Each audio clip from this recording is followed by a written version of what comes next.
안녕하세요. 저는 박복한 팔자를 타고난 50대 초반 남자입니다. 제가 저를 이렇게 소개한 이유는 제 주변 사람들이 모두 세상을 떠났기 때문인데요. 남들은 한 번 겪을까 말까 한 슬픔을 저는 여러 번이나 겪었거든요. 그래서 한때는 세상을 원망하기도 했는데 살다 보니 아픔만 있는 건 아니더라고요. 얼마 전에 저에게 일어난 기적 같은 일을 알려드리기 위해 이 사연을 쓰게 되었습니다. 저는 어릴 때부터 군단위 마을에서 나고 자랐습니다. 저는 사실 저희 어머니 얼굴도 기억하지 못해요. 아버지한테 듣기론 제가 2살 때 어머니가 바람이 나서 집을 나가셨다고 들었거든요. 그래서 저희 아버진 혼자 힘들게 일하며 저를 키우셨는데 몸이 고돼서 그런지 술을 자주 드시더라고요. 저는 걱정되는 마음에 아버지한테 이렇게 얘기한 적도 있었습니다. 아빠, 술 좀 제발 그만 드세요. 아빠 요즘에 술 많이 드셔서 그런지 얼굴도 더 시커매진 것 같고 눈에도 핏발이 서 있잖아요. 알았어. 아이, 우리 아들이 먹지 말라는데 오늘은 그만 먹어야지. 그나저나 내가 더 열심히 일해야지 우리 아들 대학도 보내주고 장가도 보내는데 아직 그만큼 돈 모으려면 한참 남았네. 아버진 늘 저만 생각하시는 분이었어요. 그래서 저는 아버지가 돈을 조금 덜 벌더라도 고생을 그만하시고 건강을 위해 술도 끊으시길 바랬죠. 하지만 저희 아버진 점점 더 술이 늘어가셨고 제가 고등학생 땐 결국 술 때문에 병까지 생기게 되었어요. 아버진 본인이 살 날이 얼마 남지 않았다는 걸 아시곤 제 손을 잡고 이렇게 말씀하시더라고요. 경우가, 이 애비가 널 끝까지 지켜주지 못해 미안하구나. 이 애비가 없어도 공부 열심히 하고 잘 살아야 한다. 내가 뒷받침이 되어주지 못해 정말 미안하다. 결국 저희 아버진 제가 19살 때 세상을 떠나셨습니다. 그때 아버지를 더 이상 볼 수 없다는 사실에 얼마나 울었는지 모릅니다. 다행히 아버지한테서 물려받은 집과 돈이 있었기 때문에 당장 생활하는 데 문제는 없었지만 저 혼자 스스로 살아갈 수 있는 능력을 가져야겠다는 생각이 들었어요. 그래서 대학도 가지 않고 공장을 다니며 죽어라 일을 했습니다. 저는 비록 가족도 없는 혼자였지만 항상 성공하고 싶다는 꿈이 있었어요. 그래서 제가 열심히 모은 돈과 아버지가 물려주신 돈으로 20대 중반의 어린 나이에 사업을 시작하게 되었어요. 처음엔 힘들었지만 어떻게든 성공하겠다는 열망으로 열심히 했습니다. 그때 제 옆에서 절 응원하고 지켜주던 사람이 있었는데 그게 바로 제 아내였어요. 친구의 소개로 만난 아내는 저희 집과 차로 20분 거리의 군단위 마을에 살고 있었는데 나이는 저보다 3살 어렸고 미용실에서 일을 하고 있었어요. 저 아내는 둘 다 빨리 가정을 꾸리고 싶어 했기 때문에 예비 처가에 결혼 허락을 받으러 갔습니다. 그런데 예비 장인 장모님께선 제 사업이 아직 자리를 잡지 못했는데도 저를 흔쾌히 받아주시더군요. 자네, 난 자네가 아버지가 돌아가시고 나서 혼자 열심히 일해서 사업을 시작한 것만으로도 대단하다고 생각하네. 자고로 남잔 꿈이 있고 열정이 있어야 하는 법이야. 그래야 처자식도 열심히 먹여 살릴 수 있는 거거든. 사업이 안정될 때까진 힘들긴 하겠지만 그래도 우리 서정이랑 서로 의지하며 잘 지냈으면 좋겠네. 감사합니다. 저 앞으로 서정이랑 어머님 아버님한테 정말 잘할게요. 저 사위로 받아주셔서 정말 감사합니다. 그렇게 저는 25살의 나이로 아내와 결혼을 하게 되었습니다. 저희 처가 식구들이 워낙 다 좋은 분들이라 결혼 생활이 너무 즐거웠어요. 그래서 저는 쉬는 날마다 항상 아내랑 같이 처가에 갔습니다. 어머님, 아버님, 사위 왔습니다. 아이고, 우리 김서방 왔는가? 배고플 텐데 얼른 와서 밥 먹게. 내가 자네 좋아하는 음식 잔뜩 차려놨거든. 우와, 어머님, 저 어머님이 해주신 반찬이라면 밥 2공기는 뚝딱 할 것 같으니까 제가 미리 한 공기 더 퍼올게요. 그래도 되죠? 그래도 되고 말고. 아이, 한 공기가 뭐야. 두 공기든 세 공기든 다섯 공기든 마음대로 먹어. 난 우리 김서방이 밥을 잘 먹어서 참 좋아. 원래 잘 먹어야 복도 잘 들어오는 거거든. 저희 장인 장모님께선 저한테 정말 잘해주셨어요. 제가 갈 때마다 항상 맛있는 음식을 챙겨주시고 저한테 칭찬 한마디라도 더 해주시는 분들이었죠. 저희 장인 장모님뿐만 아니라 저희 아내도 정말 상냥하고 다정한 사람이었습니다. 아내는 직업이 미용사라서 항상 제 머리도 직접 잘라주곤 했어요. 여보, 사업하는 사람이 머리가 지저분하게, 이게 뭐야. 명색이 와이프가 미용사인데 머리는 예쁘게 하고 다녀야지. 그런가? 내가 보기엔 이 머리도 나쁘지 않은 것 같은데. 나쁘지 않긴. 자, 얼른 앉아보세요, 손님. 손님은 저희 미용실 VIP 손님이시니까 특별히 제가 알아서 예쁘게 잘 잘라드리겠습니다. 아참, 커트비는 공짜예요. 대신 주기적으로 와주셔야 돼요. 아내는 저한테 그렇게 장난을 치면서 제 머리를 예쁘게 잘라주더군요. 저는 그렇게 아내와 잘 지내며 딸 하나, 아들 하나를 낳게 되었습니다. 역시 자식을 낳기 전엔 그 행복을 모른다더니 제가 자식을 낳아보니 세상에 이런 큰 행복도 있구나 하는 걸 깨닫게 되더군요. 저희 딸이 처음 뒤집기를 했을 땐 너무 신나서 소리를 질렀고 처음으로 아빠라는 단어를 말했을 땐 세상을 다 가진 것처럼 행복해서 눈물이 나왔어요. 여보, 방금 우리 혜진이가 나한테 아빠라고 부른 거 맞지? 그치? 혜진아, 한 번만 더 해보자. 아빠 하고 한 번만 더 해봐. 어? 아이를 한 번 낳아봤으니 둘째 땐 감동이 덜할 줄 알았는데 전혀 그렇지 않더군요. 저희 둘째 아들이 태어났을 때도 얼마나 기뻤는지 모릅니다. 여보, 우리 준수 눈매가 나랑 정말 닮은 것 같지 않아? 난 세상에 내 핏줄을 이어받은 아이가 있다는 게 너무 신기해. 나 우리 애들은 꼭 남부럽지 않게 키울 거야. 내가 더 열심히 일해서 하고 싶은 거 다 하게 해줄 거라고. 아내가 행운의 여신이라도 되는 건지 아내와 결혼하고 나서 제 사업도 점점 잘 돼갔습니다. 처음엔 직원을 딱 한 명 두고 시작했던 사업이었는데 이젠 직원도 5명 넘게 두고 그래도 제 또래 사람들보다 꽤 많이 벌게 되었어요. 이게 다 저희 아내와 처가 식구들이 응원해준 덕분이었습니다. 그런데 제가 너무 큰 욕심을 냈던 걸까요? 이대로 저희 애들이랑 행복하게 지내기만을 바랬는데 생각지도 못한 불행이 찾아오고 말았습니다. 이제 막 5살이던 저희 둘째 아들이 어느 순간부터 툭하면 다리에 멍이 들고 늘 기운이 없어 보이는 거예요. 그렇게 좋아하던 장난감도 가지고 놀지 않고 이유도 없이 구토를 하기도 했죠. 저는 너무 걱정되는 마음에 아내에게 이렇게 얘기했습니다. 여보, 우리 준수 아무래도 이상한 것 같아.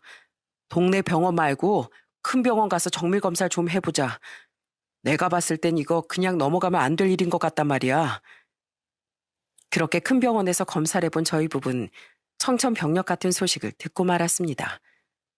5살밖에 안 된 저희 둘째 아들이 백혈병이라는 소아암에 걸렸다는 거예요. 그 얘기를 듣고 저희 장인 장모님도 얼마나 많이 우셨는지 몰라요. 아이고, 이 불쌍한 거. 이 조그만 게 아플 데가 어디 있다고 그런 큰 병에 걸리냔 말이야. 그 이후 저희 둘째 아들은 투병 생활을 시작했습니다. 저희 아들이 주사를 맞으면서 아파서 우는데 가슴이 갈기갈기 찢어지는 것 같더라고요. 준수야, 우리 조금만 힘내보자. 아픈 주사도 씩씩하게 맞으면 다시 건강해질 수 있어. 그러면 우리 준수 좋아하는 과자도 마음껏 먹을 수 있고 놀러 가고 싶은 곳도 다 갈 수 있어. 진짜요? 진짜 주사도 잘 맞고 약도 잘 먹으면 다 나을 수 있어요? 당연하지. 우리 준수 씩씩한 어린이니까 그렇게 할 수 있지? 아빠는 우리 준수 믿어. 준수 나중에 멋진 어른이 될 거니까 이 정도 아픔은 다 이겨낼 수 있을 거야. 아들은 독한 약을 먹고 부작용으로 토를 하기도 하고 피부에 발진이 일어나 고생을 한 적도 있었습니다. 그래도 저희 아들은 그 어린 나이에도 정말 씩씩했어요. 한 번은 스케치북에 그림을 그려서 저랑 아내한테 보여주더라고요. 엄마, 아빠, 나 우리 가족 그렸어요. 나 병 다 나으면 이 그림에 있는 것처럼 놀이공원에 놀러 갈 거예요. 그러자 당시 8살이던 저희 큰딸이 이렇게 얘기하더군요. 준수야, 너 병 다 나으면 누나랑 같이 놀이공원에 가서 재밌는 거 많이 타자. 너 회전목마 알아? 누나랑 나중에 회전목마 탈래? 비록 아들의 상태는 점점 더 나빠져 갔지만 그래도 아들이 꿋꿋하게 이겨내고 있어서 정말 대견했습니다. 그런데 같이 입원했던 다른 환자들을 볼 때마다 만감이 교차하더군요. 완치돼서 나간 아이를 볼 땐 우리 아들도 저렇게 될 수 있다는 희망이 생겼다가도 치료 끝에 세상을 떠난 아이를 봤을 땐 절망적인 기분에 휩싸이기도 했습니다. 하지만 저희 아들 앞에서 강한 모습을 보이기 위해 힘들어도 티를 내지 않았죠. 그런데 아들이 투병 생활을 시작한 지 1년이 좀 안 됐을 때였습니다. 하루는 아들이 저희 아내한테 이렇게 얘기하더라고요. 엄마, 나 나중에 다 나오면 동물원에 놀러 갈래요. 그리고 겨울엔 눈썰매도 타고 싶고요. 엄마, 아빠랑 누나랑 다 같이 크리스마스 트리도 만들고 싶어요. 뭐? 크리스마스 트리? 아직 크리스마스 되려면 7개월이나 남았는데? 그래도 만들고 싶단 말이에요. 크리스마스 트리에 장식도 하고 맛있는 거 먹으면서 파티도 할 거예요. 그래, 꼭 그렇게 하자. 엄마가 우리 준수한테 세상에서 제일 멋진 파티 열어줄게. 하지만 저희 아들은 크리스마스를 불과 17일 남기고 결국 세상을 떠나고 말았습니다. 그 어린 것이 힘든 병마 싸우다가 결국엔 이겨내지 못하고 하늘의 별이 된 겁니다. 저희 가족들은 너무 슬퍼서 하루도 빠짐없이 눈물로 보내야 했습니다. 아내도 맨날 아들의 영정사진을 끌어안고 울더라고요. 준수야, 엄마가 미안해. 엄마가 건강하게 낳아줬어야 하는데 아프게만 해서 정말 미안해. 준수야, 다음 생에도 꼭 엄마 아들로 태어나 줄 거지? 그렇게만 해주면 엄마가 내 목숨 다 바쳐서라도 우리 준수 꼭 행복하게 해줄게. 그러니까 우리 다음에 꼭 만나자. 어? 저 역시도 아들이 떠나가고 나서 한동안 제정신이 아니었어요. 아들이 갖고 놀던 장난감을 보면 눈물이 터져 나오고 길을 지나가다가도 저희 아들 또래 어린 아이들만 보면 가슴이 철렁하더라고요. 그런데 제가 이렇게 힘들어하니까 어느 날 장모님이 저희 집에 찾아와 이러시더군요. 김서방, 많이 힘들지? 나도 이렇게 가슴이 찢어지고 밤마다 우리 손주 얼굴이 떠올라서 잠을 잘 수가 없는데 아빈 자네는 얼마나 힘들겠는가. 어머님, 저 진짜 미칠 것 같아요. 우리 준수 아직 학교도 못 들어가 본 어린애였잖아요. 그런데 아직 세상을 제대로 살아보지 못한 우리 준수가 이렇게 떠나버리는 게 말이나 됩니까? 말이 안 되지. 당연히 말이 안 되고 말고. 그런데 김서방, 자네한텐 자식이 준수만 있는 게 아니라 혜진이도 있지 않은가? 준수는 안타깝게도 먼저 하늘로 떠났지만 남은 혜진이는 잘 키워야지. 자, 이거 내가 자네 먹으라고 삼계탕 끓여온 건데 이거라도 먹고 힘 좀 내보게. 자네가 이 집안의 기둥이기 때문에 자네가 먼저 기운을 차려야 돼. 내 말 무슨 말인지 알지? 네, 어머니. 저 우리 혜진이 위해서라도 힘을 내볼게요. 어머님도 슬프실 텐데 이렇게 챙겨주셔서 정말 감사해요. 장인 장모님이 저희 부부를 위로해주기 위해 정말 애를 많이 쓰셨습니다. 하지만 자식 잃은 슬픔이 어디 쉽게 가시겠나요? 저랑 아내는 밤마다 서로 끌어안고 숨죽여 울 때가 많았습니다. 그런데 한 번은 아내랑 같이 또 울고 있었는데 저희 딸이 방문을 똑똑 두드리고 들어오더라고요. 엄마, 아빠, 오늘도 또 울고 있었어요? 그러자 아내가 손등으로 눈물을 훔치고선 일부러 밝게 웃으면서 이렇게 얘기하더군요. 아니야. 엄마랑 아빠 울지 않았어. 그냥 눈에 뭐가 들어가서 그런 거야. 거짓말하지 마요. 나 그렇게 어린애 아니거든요. 엄마랑 아빠가 밤마다 맨날 몰래 울고 있는 거 다 알고 있어요. 그런데 엄마, 지난번에 나한텐 준수가 하늘나라에 가서 아프지도 않고 맨날 웃으면서 지낼 거라고 했잖아요. 그런데 엄마랑 아빠가 이렇게 맨날 울고 있으면 준수가 웃을 수 있겠어요? 그러니까 우리 준수를 위해서라도 웃으면서 지내요. 네? 그래, 우리 혜진이 말이 다 맞네. 준수를 위해서라도 우리가 웃으면서 지내야지. 혜진아, 엄마 아빠 이제 안 올 거니까 너무 걱정하지 마. 우리 매일매일 즐겁게 지내고 행복하게 웃다가 나중에 하늘나라에서 준수 만나면 꼭 다 얘기해 주자. 알았지? 저희 딸은 아직 10살밖에 안 됐는데도 정말 의젓하더군요. 어린 아이한테도 배울 점이 있다는 게 딱 이런 말인 것 같았습니다. 그 후로 저희 부부는 딸을 생각해서 더 강해지기로 했어요. 그래서 저도 사업에 더 집중하고 아내도 미용실을 정말 열심히 운영했습니다. 그렇게 제 사업도 점점 더 잘 돼가고 완벽히는 아니지만 그래도 저희 집에 어느 정도 웃음도 되찾게 되었어요. 그래서 저는 당시 중학생이던 딸한테 이렇게 얘기했습니다. 혜진아, 아빠 이제 돈 잘 버니까 너 하고 싶은 공부 있으면 언제든지 얘기해. 아빠가 학원이든 뭐든 다 보내줄게. 에이, 아빠, 나 학원 안 다녀도 공부 잘하거든요. 나 학원 보내줄 돈 있으면 아빠 양복이나 하나 더 사 입으세요. 사업하신다는 분이 맨날 똑같은 옷만 입고 이게 뭐예요? 저희 딸은 아내를 닮아서 그런지 정말 애교도 있고 상냥한 성격이었어요. 눈에 넣어도 아프지 않을 그런 딸이었죠. 그래서 저는 딸한테 제가 할 수 있는 모든 걸 다 해주고 싶었습니다. 하지만 세상은 왜 이렇게도 가혹한 걸까요? 한번 잘 되기 시작한 사업이 계속 승승장구할 줄만 알았는데 어느 순간부터 바닥으로 떨어지기 시작하더군요. 여보, 진짜 미안해. 이번 달에도 남는 게 없네. 내가 집안의 보탬이 돼야 하는데 요즘 사업이 너무 어려워져서 당신한테 실망만 안겨주는 것 같아. 미안하기 뭐가 미안해. 사업을 하다 보면 잘 될 때도 있고 또 안 될 때도 있는 거지. 그래도 내가 미용실 하면서 버는 돈 있으니까 너무 걱정하지 마.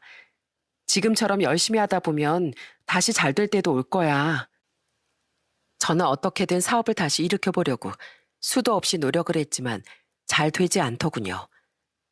그 사이에 공부를 잘하던 저희 딸은 명문 여대에 입학을 하게 되었어요. 저는 수중에 가진 돈은 없었지만 그래도 딸한테 이것저것 해주고 싶더라고요. 혜진아, 너 대학교 합격한 기념으로 아빠랑 같이 옷 사러 갈래? 아빠가 우리 혜진이가 사고 싶어하는 옷 다 사줄게. 그리고 이제 대학 다니면 화장도 하고 꾸미고 다녀야 하니까 화장품도 필요한 거 있으면 뭐든지 말만 해. 아빠가 머리부터 발끝까지 다 사줄 테니까. 하지만 착한 저희 딸은 제가 부담스러워할까봐 딱 필요한 거 몇 가지를 빼곤 더 이상 얘기하지 않더군요. 어릴 때부터 그렇게 의젓하더니 여전히 어른스러운 딸이었습니다. 저는 딸이 학교랑 집이 멀어서 학교 근처에 자취방도 하나 얻어줬어요. 그리고 그 이후엔 한 달에 한두 번 딸이 집에 내려올 때만 볼 수 있었습니다. 그런데 딸이 대학 생활을 시작한 지 얼마 안 됐을 때였어요. 3주 만에 딸이 집에 왔는데 살이 너무 빠져 보이는 거예요. 저는 혹시 딸이 다이어트라도 하나 싶어서 이렇게 얘기했습니다. 혜진아, 너 설마 다이어트 하니? 지금도 날씬한데 뭔 살을 더 뺀다고 그래? 아니, 다이어트 하는 게 아니라 요즘에 자꾸 살이 저절로 빠지네요. 엄마가 해준 밥을 안 먹어서 그런가? 아무래도 그런가 보다. 여보, 혜진이 갈 때 반찬 좀 싸줘야겠어. 엄마 밥을 안 먹어서 살이 쭉쭉 빠진다잖아. 그래서 그날은 딸한테 집에 있던 반찬을 바리바리 싸주고 보냈습니다. 그런데 그 이후에도 딸이 집에 올 때마다 눈에 띄게 살이 점점 더 빠져가는 거예요. 혜진아, 너 어디 몸에 이상 있는 거 아니니? 살이 빠져도 적당히 빠져야지. 너무 심하게 많이 빠졌잖아. 그러게요. 자꾸 요새 소화도 안 되고 배도 너무 아파요. 예전엔 안 이랬는데 왜 이러지? 알고 보니 딸은 대학에 입학한 후 살이 10kg 넘게 빠졌다고 하더군요. 저랑 아내는 아무래도 이상하다는 생각에 딸을 데리고 병원에 갔습니다. 그리고 거기서 정말 가슴이 내려앉는 소식을 듣게 되었어요. 세상에 저희 딸이 신장 희귀암에 걸렸다는 거예요. 그 소식에 저랑 아내는 완전히 주저앉고 말았습니다. 말도 안 돼. 우리 준수도 아파서 일찍 떠났는데 왜 혜진이 너까지 이런 큰 병에 걸리냔 말이야. 아들을 큰 병으로 인해 떠나보내고 나서 이제야 잘 살고 있다고 생각했는데 딸까지 큰 병에 걸렸다고 하니까 정말 믿어지지 않더군요. 저는 세상이 저를 골려주려고 작정했나 하는 생각까지 들었어요. 하지만 주저앉아 있는다고 해서 해결되는 건 아무것도 없었습니다. 그때부터 아내는 미용실을 그만두고 딸을 간호하기 시작했고 저는 병원비와 약값을 구해보려고 여기저기 알아보기 시작했어요. 당시 제 사업이 거의 부도나기 직전이라 직원들 월급 줄 돈도 없었거든요. 하필이면 저희 딸이 걸린 병이 희귀암이라 기존에 있던 약이 아닌 신약을 써야 돼서 의료보험이 안 된다고 하더군요. 3주에 한 번씩 맞아야 되는 주사비는 한 번 맞을 때마다 400만 원이 넘었고 먹는 약도 3주에 150만 원이었어요. 약값이랑 주사비만 1년에 1억 원 가까이 되고 거기에 입원비랑 검사비 같은 것까지 하면 무지막지한 돈이 들겠더라고요. 저는 대출도 잘 나오지 않아 주변 사람들한테 돈을 빌리기 시작했습니다. 그런데 제가 잘 나갈 땐 제 전화를 반갑게 받던 사람들이 제가 돈이 없어지니까 저를 외면하기 시작하더군요. 형님, 저 경욱인데요.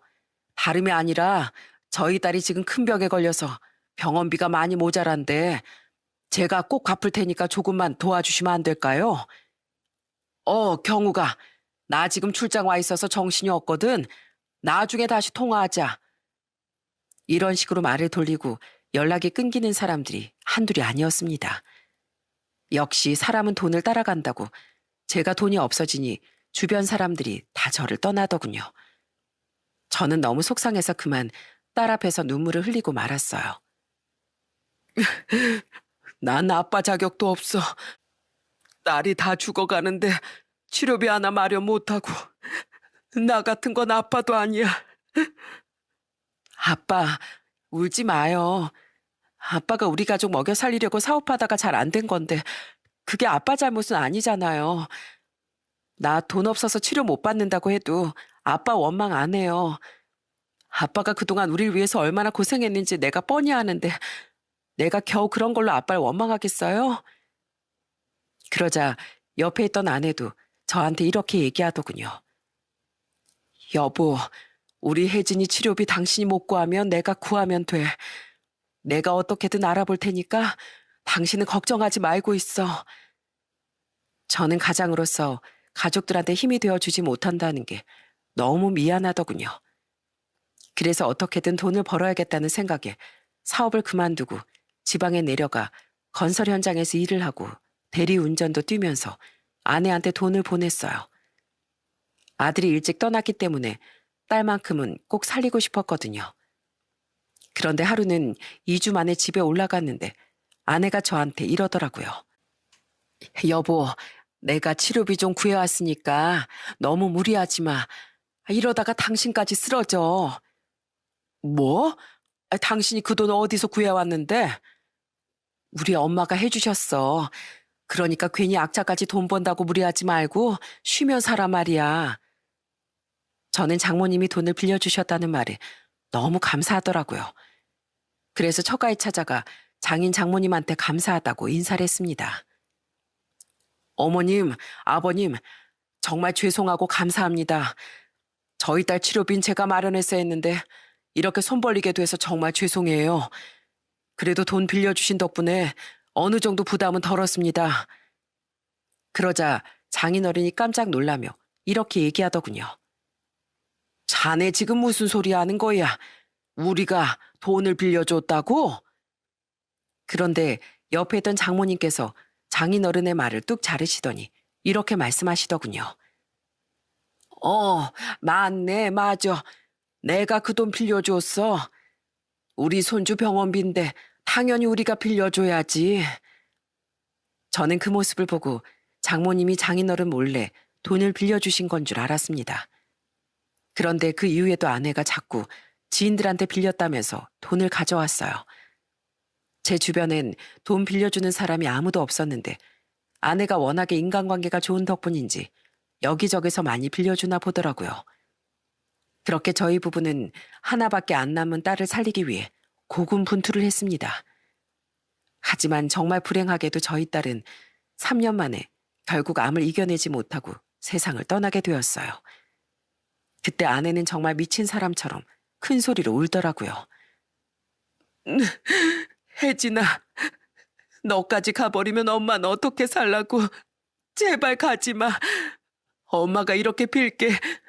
엄마가 무릎 꿇고 싹싹 빌 테니까 제발 다시 돌아와 주라. 제발.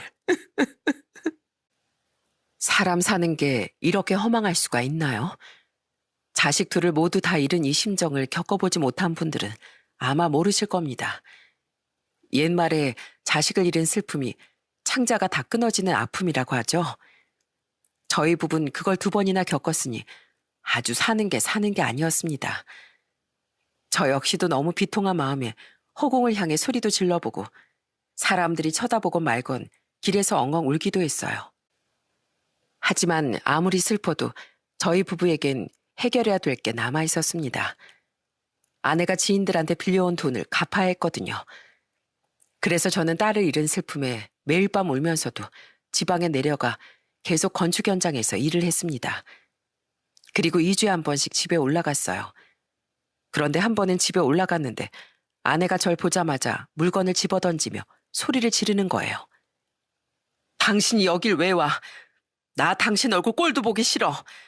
당신 얼굴 볼 때마다 세상 떠난 우리 애들이 떠올라서 너무 괴롭단 말이야.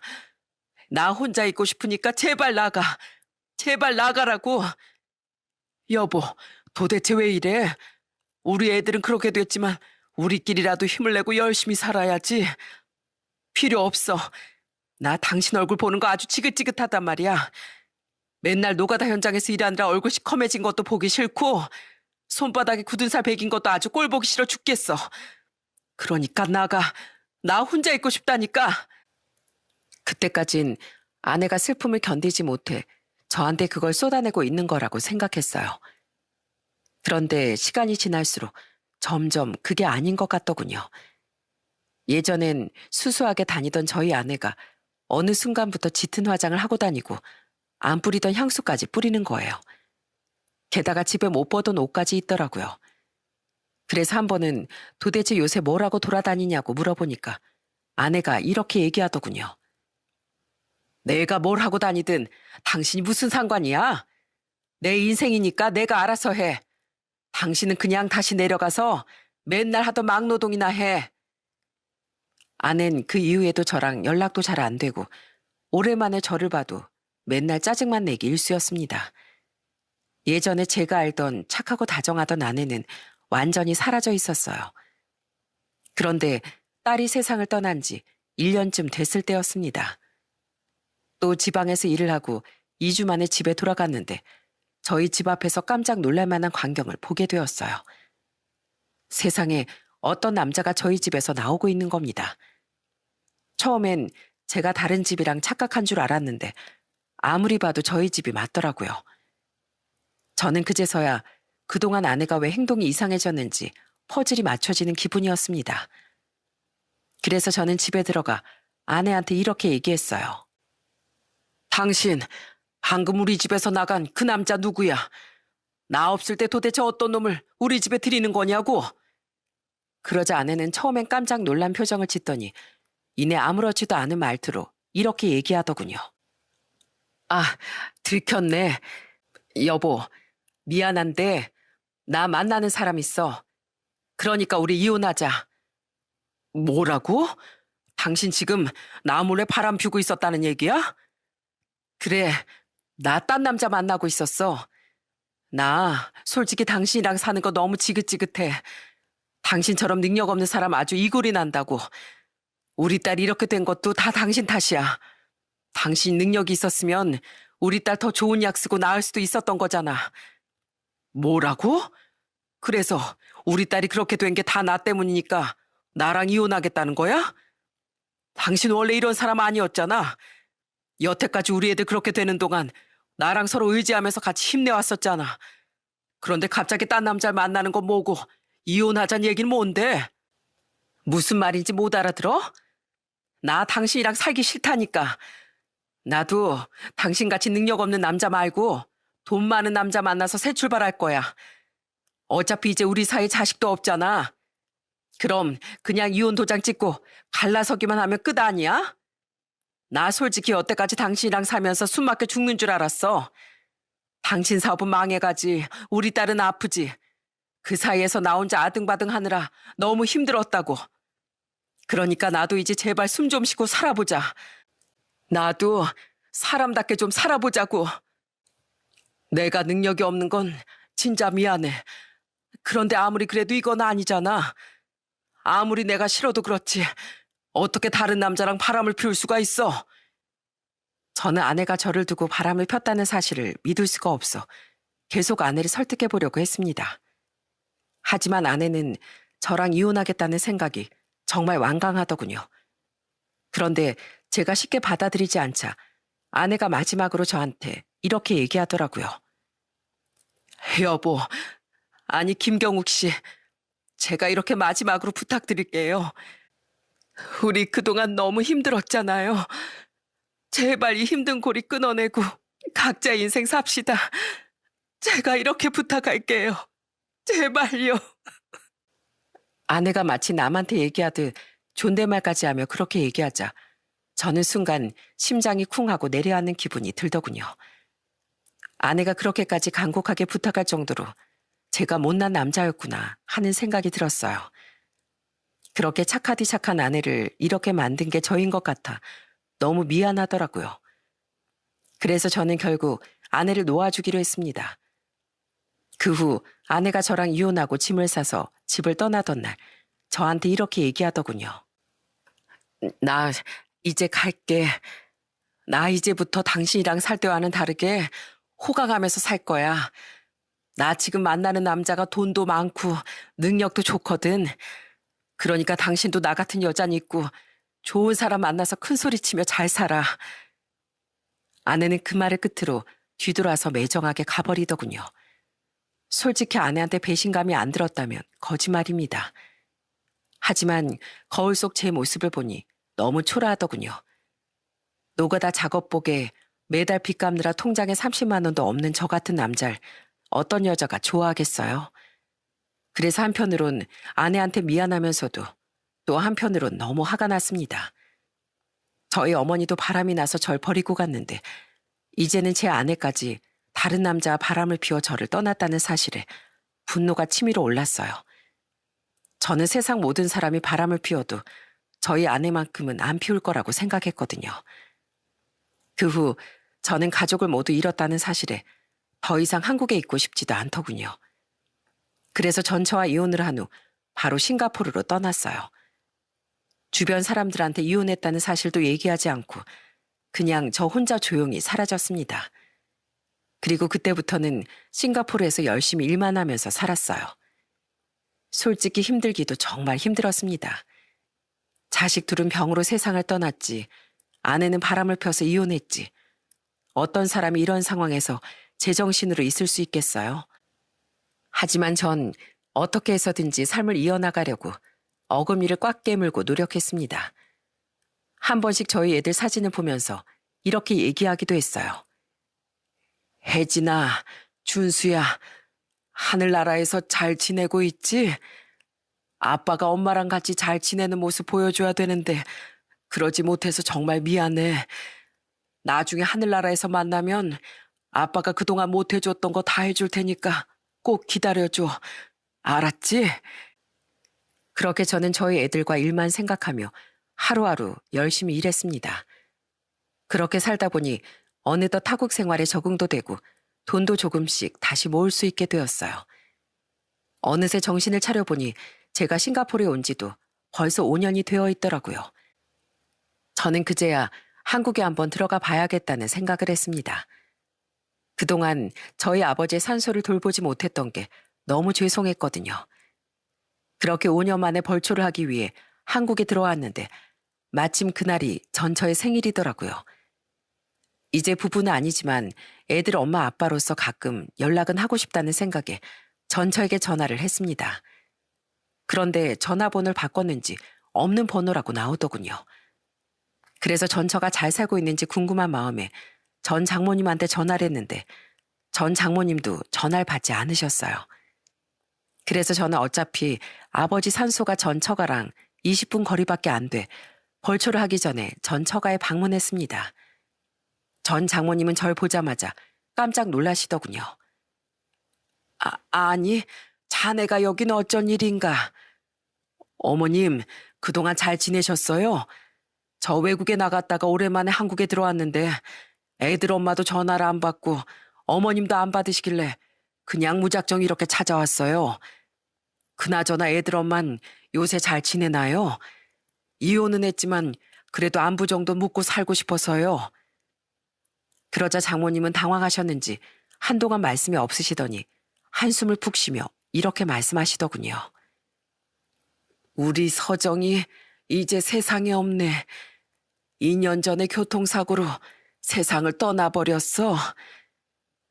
저는 순간 제가 뭘 잘못 들은 줄만 알았습니다. 세상에 잘 살고만 있는 줄 알았던 전처가 교통사고로 세상을 떠났다니요. 저는 도저히 믿을 수가 없어서 장모님한테 되물었습니다. 어머님, 그게 무슨 말씀이세요? 애들 엄마가 2년 전에 세상을 떠났다니요. 그걸 저한테 지금 말씀하시면 어떡해요? 미안하네. 그런데 내가 차마 자네한테 얘기할 수가 없었어. 자네가 우리 딸이랑 이혼해서 어차피 남남이고 우리 딸은 자네를 두고 바람 피운 죄인이지 않은가. 그런데 내가 무슨 면목으로 자네한테 그런 얘기를 하겠는가. 그래도 그건 아니죠, 어머니. 한땐 저랑 같이 살았던 아내고 저희 애들 엄마인데 그런 일이 있었으면 당연히 저한테도 알려주셨어야죠. 어머님, 그래서 애들 엄마 지금 어디에 있는데요? 산소에 묻혀 있는 겁니까? 아니면 납골당에 있는 거예요? 어딘지 위치라도 가르쳐 주세요. 저 마지막 인사도 못했는데 인사라도 하게 제발 가르쳐 주시라고요. 그건 안 되겠네. 우리 딸은 자네한테 인사받을 자격도 없는 애야. 그러니까 그냥 오늘 얘기 못 들은 걸로 치고 자넨 자네 인생을 살게. 우리 딸도 아마 그걸 바랄 거야. 어머님, 그런 게 어디 있어요? 제발 알려주세요. 네? 하지만 장모님은 끝까지 납골당이나 산소 위치도 절대 안 가르쳐 주시더군요. 그래서 저는 허망한 마음으로 장모님 댁을 나왔습니다. 세상에 이제야 전처에 대한 원망이 어느 정도 사라지고 안부 정도나 물으며 지내려고 마음먹었는데 이렇게 말도 없이 이미 세상을 떠났을 줄 누가 알았겠냐고요. 아버지의 산소를 벌초하면서도 지금의 현실이 믿겨지지 않아 몇 번이나 하늘을 올려다보며 한숨을 내쉬었는지 모릅니다. 마치 제가 전생에 큰 죄라도 저질러 제 주변 사람들이 다 떠나가는 건 아닐까 하는 생각까지 들었습니다. 그렇게 벌초를 다 마치고 산에서 내려왔는데 갑자기 길가에서 익숙한 목소리가 들리더군요. 어? 너 경욱이 아니야? 너 되게 오랜만이다. 그건 바로 제 고향 친구 호철이었습니다. 저도 반가워서 인사를 했는데 호철이가 대뜸 저한테 이런 얘기를 하더라고요. 야, 경욱아, 너 외국에 나갔었다며? 그런데 갈 거면 네 마누라도 데려가지. 왜 네 마누란 여기 놔두고 혼자만 갔다 왔냐? 나 5년 전에 와이프랑 이혼했어. 내가 얘기를 안 해서 몰랐구나. 아, 그래? 난 그런 줄 몰랐지. 그나저나 네 전처 되게 아픈 것 같던데. 아니, 내가 2달 전인가? 우리 와이프랑 병원에 갈 일이 있어서 갔는데 거기에 네 전처가 있더라고. 난 네가 외국으로 떠났다는 얘긴 들었는데 와이프는 여기 있길래 이상하다고 생각하고 있었지. 저는 순간 친구의 말을 듣고 뒤통수를 맞은 듯 멍해졌습니다. 장모님이 말씀하시길 제 전처는 분명히 2년 전에 세상을 떠났다고 했으니까요. 호철아, 너 지금 그게 무슨 말이야? 내 전처를 2달 전에 네가 봤다고? 네가 잘못 본 거 아니고? 아유, 아니라니까. 내가 기억력이 얼마나 좋은데 그 얼굴도 기억 못 하겠냐? 우리 전에 몇 번 같이 식사도 했었잖아. 말도 안 돼. 그 사람은 이미 2년 전에 죽었단 말이야. 호철아, 너 그때 갔던 병원 이름이 뭐야? 나 아무래도 직접 가서 확인해 봐야겠어. 얼른 말해줘, 얼른. 그렇게 저는 친구가 말해준 병원으로 바로 달려갔습니다. 그리고 친구가 병원 3층에서 봤다길래 3층으로 올라가 간호사실에 이렇게 물어봤어요. 저기요, 혹시 여기 안서정 환자 있나요? 아, 네. 저기 305호로 들어가시면 됩니다. 그 말에 저는 쿵쾅거리는 가슴을 억지로 진정시키며 저벅저벅 305호로 향했어요. 그리고 병실 문을 여는 순간 저는 너무 놀라 그 자리에서 주저앉고 말았어요. 그 병실 안엔 장모님도 있었고 휠체어에 탄 전처가 멍하니 창밖을 바라보고 있더라고요. 저는 믿을 수 없는 현실에 장모님한테 이렇게 얘기했습니다. 장모님, 도대체 이게 어떻게 된 일입니까? 이 사람 2년 전에 세상 떠났다면서요. 그런데 여기서 지금 뭐 하고 있는 거냐고요. 자네, 여기를 어떻게... 장모님이 당황하시는 사이 전처한테 가까이 다가가 보니 전처는 딱 봐도 정상이 아니더군요. 머리를 다친 건지 머리에 수술 자국이 있었고 표정이 어린아이처럼 해맑았어요. 저는 전처를 똑바로 바라보면서 이렇게 얘기했습니다. 여보, 괜찮은 거야? 나 누군지 알아보겠어? 우리 여보다. 우와, 우리 여보. 아내는 어린아이처럼 저를 보고 웃으며 좋아하더군요. 다른 남자가 생겼다며 저한테 이혼해달라고 매정하게 말하던 그 모습과는 180도 다른 모습이었어요. 도저히 이게 어떻게 된 일인지 알 수가 없어 멍하니 서 있는데 장모님이 저한테 이렇게 얘기하시더군요. 김서방, 여기까지 찾아왔으니 내가 어떻게 된 건지 다 얘기해 주겠네. 일단 병실에서 얘기하기엔 시끄러우니까 잠깐 나가서 얘기하세. 그렇게 저는 전처를 병실에 두고 장모님과 함께 밖으로 나갔습니다. 장모님은 고개를 푹 숙이며 저한테 이렇게 말씀하시더군요. 내가 자네한테 거짓말해서 정말 미안하네. 우리 딸이 부탁한 거라 어쩔 수가 없었어. 어머님, 이게 도대체 어떻게 된 일이에요? 애들 엄마가 어머님한테 뭘 부탁했는데요? 우리 혜진이 아파서 치료받을 때 우리 딸이 여기저기서 지인들한테 돈 빌렸던 건 알고 있지? 그런데 자네도 알겠지만 병원비가 한두 푼이 아니었지 않은가. 우리 딸이 그렇게 빌린 돈을 갚지 못해서 사채까지 쓰며 돌려막기를 하다가 도저히 안 되겠는지 술집에서 일을 하게 됐다고 하더라고. 자넨 지방에 내려가 건축 현장에서 막노동하고 대리운전까지 뛰는데 자기 혼자 가만히 있을 수는 없다면서 결국엔 그런 일까지 하지 뭔가. 뭐라고요? 어머님, 그게 사실이에요? 아니, 돈이 없으면 없는 거지 왜 그런 일까지. 그만큼 우리 딸이 혜진이를 살리고 싶었던 게지. 그런데 그게 떳떳하지 못한 일이다 보니 자네한텐 도저히 말할 수가 없었다고 하더라고. 자네가 알게 되면 우리 딸을 끔찍하게 생각하고 사람으로 안 볼까 봐 나한테 제발 비밀로 해달라고 했어. 그런데 마침 사채업자가 집에 들이닥쳤는데 그걸 자네가 봤다고 하더라고. 그래서 우리 딸이 그 핑계로 바람났다고 거짓말하고 자네랑 이혼한 거야. 저는 장모님의 얘기를 듣고 정말 기절초풍하는 줄 알았습니다. 알고 보니까 전처는 병원비를 마련하기 위해 저 몰래 술집에서까지 일을 하고 저한테 그 사실을 들키고 싶지 않아 여태까지 비밀로 했던 거였대요. 게다가 저희 딸이 세상을 떠나고 나선 자기가 술집에서 일한다는 사실이 저한테 미안하기도 하고 저한테 빚을 전가하고 싶지 않다는 마음에 바람이 났다는 핑계로 저한테 이혼을 요구한 거였더군요.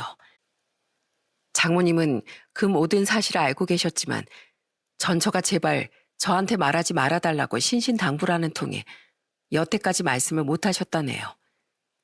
제가 너무 충격을 받아 아무 말도 못하자 장모님께선 저한테 이렇게 얘기하시더군요. 우리 딸이 자네랑 이혼하고 나선 술집 일을 그만두긴 했어. 도저히 부끄러고 자괴감 느껴서 못하겠다고 하더라고. 그 이후에 빌린 돈을 갚기 위해 하루에 4시간씩 자면서 얼마나 힘들게 일했는지 몰라. 그러다가 빚을 다 거의 갚았는데 새벽에 출근하면서 교통사고가 나는 바람에 저렇게 된 거야. 아까 봤겠지만 다리를 심하게 다쳐서 휠체어 신세를 져야 하고 뇌 손상으로 지적장애 판정까지 받게 되었어. 사실 이렇게 된 게 그렇게 오래된 일은 아니고 5개월 전에 있었던 일이라네. 뭐라고요? 어머님, 이런 일이 있었으면 저한테 말씀을 해주셨어야죠. 전 애들 엄마가 혼자서 이렇게 모든 짐을 짊어진 줄도 모르고 그동안 절 배신했다고 원망해왔단 말이에요. 저렇게 착한 사람을 미워하기만 하고 제가 미안해서 어떻게 살아요? 네? 미안할 거 없네. 다 우리 딸이 원해서 그렇게 한 거니까. 나도 자네를 아들로 생각했기 때문에 우리 딸 의견을 존중해 준 거야. 자네도 그동안 자식을 둘이나 잃으며 엄청 힘들지 않았는가. 자네라도 그 슬픔을 이겨내고 잘 살 수 있다면 다행이라고 생각했었네. 어머니, 그래도 이건 아니죠. 저 이거 다 알게 된 이상 이제 더는 그 사람 곁을 안 떠날 거예요. 절 위해서 이렇게 희생해준 애들 엄마 곁을 제가 끝까지 지켜줄 거라고요. 그러니까 앞으로는 절 위한답시고 거짓말하지 마시고 제가 그 사람 옆에 있게 해주세요. 네? 그래, 자네 뜻이 그렇다면 그렇게 해야지. 이렇게 돌아와줘서 정말 고맙네. 정말 고마워. 그 후 저는 아예 한국으로 들어와 아내의 발이 되어주기로 했습니다. 아내가 절 위해 그동안 고생하고 헌신했으니 이번엔 제 차례라고 생각했어요. 머리를 다쳐 어린아이가 되었으니 그 눈높이에 맞춰서 돌봐주어야겠다고 생각했죠. 아내는 다행히 제 얼굴을 알아봐서 여보라고 부르긴 하더라고요. 여보, 나 배고파. 나 맛있는 거 먹을래. 우리 여보님 그렇게 배가 고팠어요? 그럼 어떤 거 드실래요? 난 볶음밥. 김치볶음밥 말고 계란볶음밥. 오케이.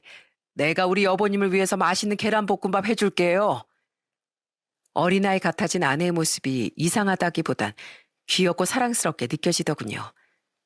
저는 아내와 마치 소꿉놀이를 하는 기분으로 옆에서 정말 즐겁게 지내고 있답니다. 여보님, 머리가 많이 길었는데 한번 잘라볼까요? 머린 내가 잘 자르는데? 내 머린 내가 자를래. 안 돼요. 여태까진 여보님이 잘랐으니까 이젠 내가 자를 거예요. 자, 원하는 스타일이 있습니까, 손님? 그럼 난 아이돌 스타일 할래. TV에 나오는 아이돌 스타일. 아, 그건 좀 어려운데. 그래도 한번 시도해 볼까요? 자, 움직이면 다칠 수도 있으니까 가만히 앉아 계세요. 저희 장인 장모님은 잘 지내는 저를 보면서 맨날 눈물을 흘리시더군요. 장인어른도 저한테 고맙다면서 인사를 하시더라고요. 자네, 우리 딸 곁에 다시 돌아와줘서 정말 고맙네. 내가 아무래도 사위 하나만큼은 정말 잘 얻은 것 같아. 우리 딸도 자네가 이런 사람이라는 걸 알기 때문에 자네가 잘 살길 바래서 그랬었을 거야. 자네도 우리 딸이 배신한 줄 알고 그동안 마음고생 많이 했었겠지만 이젠 모든 오해가 풀렸으니 다 같이 잘 지내보세. 그렇게 저는 세상을 떠난 줄만 알았던 아내를 정말 기적같이 다시 만나고 다시금 행복한 생활을 되찾게 되었답니다. 아마 하늘나라에 있는 저희 애들도 지금 저랑 아내의 모습을 보고 웃고 있을 거라고 생각해요. 저는 제 사연이 유튜브 방송에 나가면 아내와 함께 볼 생각입니다. 지적 능력이 어린아이 수준으로 떨어진 저희 아내는 이 사연 내용을 제대로 이해하지 못할 수도 있어요. 하지만 사랑하는 아내를 위해 마지막으로 편지를 한번 써보고 싶습니다. 그럼 저는 아내를 향한 편지를 마지막으로 제 사연을 마치도록 하겠습니다. 여보, 갑자기 사연 속에 당신이 기억하지 못하는 많은 얘기가 나와서 놀랐지? 이게 다 우리가 살아왔던 흔적이고 우리가 같이 이겨내왔던 세월들이야. 난 당신이 있어서 여태까지 힘낼 수 있었고 지금도 당신이 있어서 행복해. 당신이 나랑 우리 애들을 위해서 희생했던 것처럼 이제는 내가 당신밖에 모르는 아내 바보가 되어 당신을 끝까지 지켜줄게. 세상에서 하나뿐인 내 아내 서정 씨, 지금까지도 그리고 앞으로도 정말 사랑합니다.